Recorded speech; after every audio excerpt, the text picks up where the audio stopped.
नमस्कार दोस्तों, आज हम आए हैं नए वीडियो के साथ।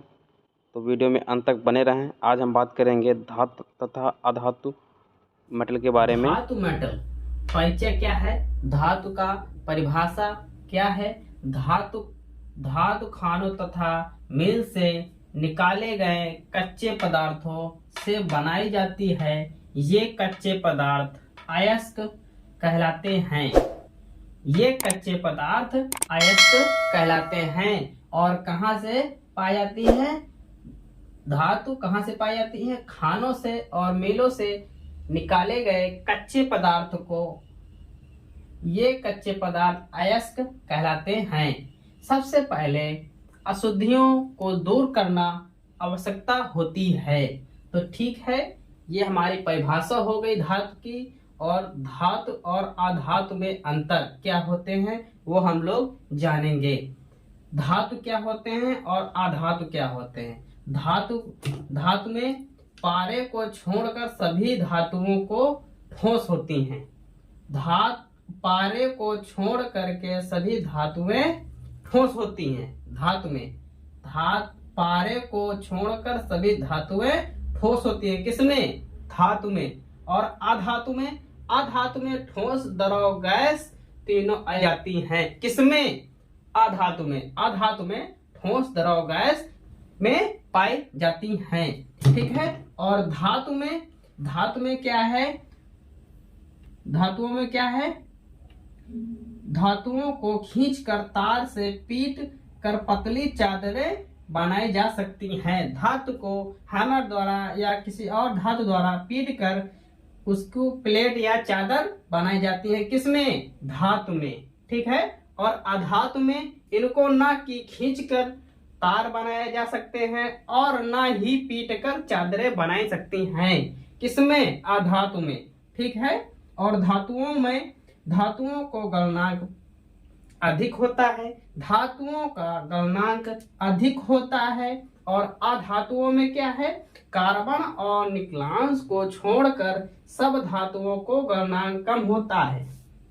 किसमें? अधातुओं में कार्बन और सिलिकॉन को छोड़कर।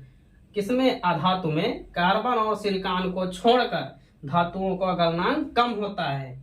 और धातु में धातुओं पर चोट लगने से एक विशेष प्रकार की आवाज होती है। किसमें?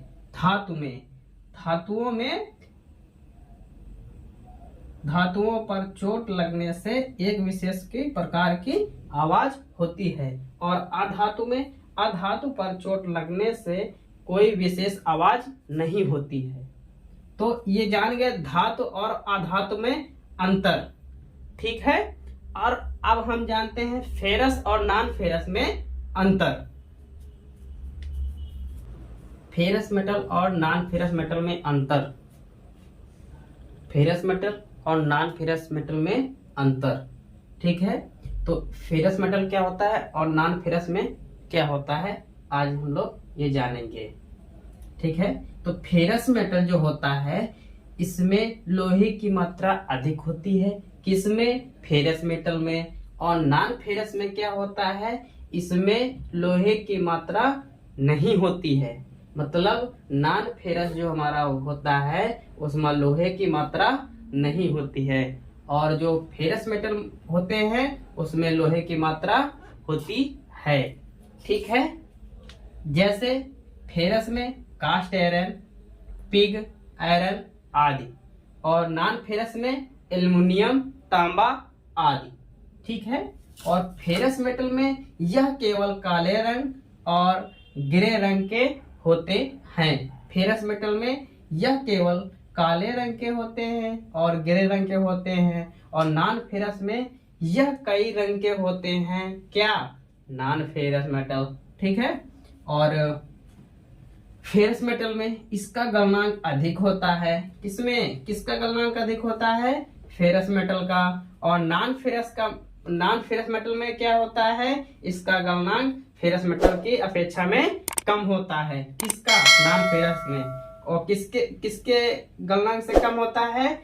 फेरस मेटल के अपेक्षा में कम होता है।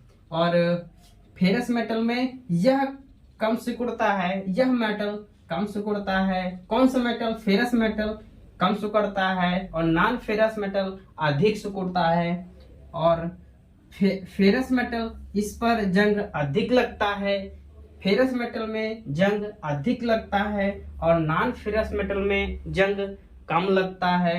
आई होप आप लोगों को वीडियो अच्छा लगा हो, तो दोस्तों में शेयर करना और लाइक करना। बेल आइकन नहीं दबाया है तो बेल आइकन दबा लेना। मिलते हैं नेक्स्ट वीडियो में। मेटल के बारे में बात हम किए हैं, अगले वीडियो में बात करेंगे मेटल में वेल्डिंग करके बट जॉइंट के बारे में प्रैक्टिकल बताएंगे। धन्यवाद।